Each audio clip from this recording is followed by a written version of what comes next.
Extra Yarn by Barnett and illustrated by John Klassen. On a cold afternoon in a cold little town, where everywhere you looked was either the white of snow or the black of soot from chimneys, Annabelle found a box filled with yarn of every color. So she went home and knit herself a sweater. And when Annabelle was done, she had some extra yarn. So she knit a sweater for Mars too, but there was still extra yarn. And when Annabelle and Mars went for a walk, Nate pointed and laughed and said, "You do look ridiculous." "You're just jealous," said Annabelle. "No, I'm not," said Nate. But it turned out he was. And even after she'd made a sweater for Nate and his dog, and for herself and for Mars, she still had extra yarn. At school, Annabelle's classmates could not stop talking about her sweater. "Quiet!" shouted Mr. Norman. "Quiet, everyone. Annabelle, that sweater of yours is a terrible distraction. I cannot teach with everyone turning around to look at you." "Then I'll knit one for everyone," Annabelle said. "so they won't have to turn around." "Impossible," said Mr. Norman. "You can't." But it turned out she could. And she did. Even for Mr. Norman. And when she was done, Annabelle still had extra yarn.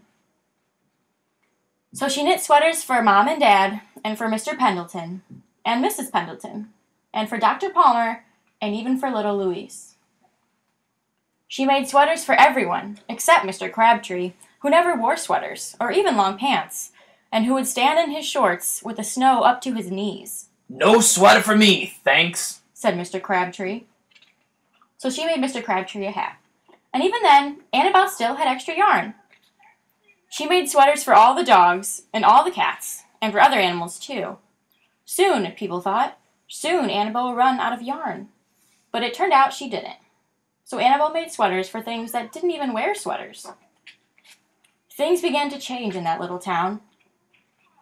News spread of this remarkable girl who never ran out of yarn, and people came to visit from all around the world to see all the sweaters and to shake Annabelle's hand.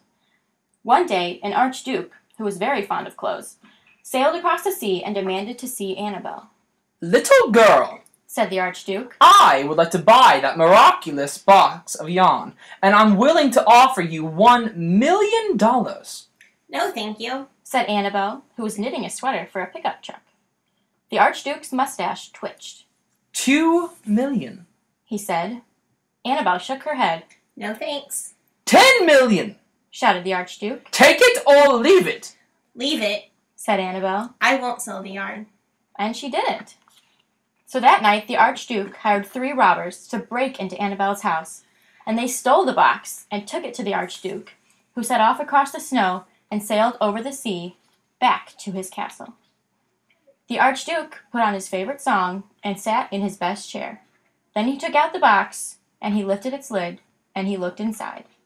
His mustache quivered, it shivered, it trembled.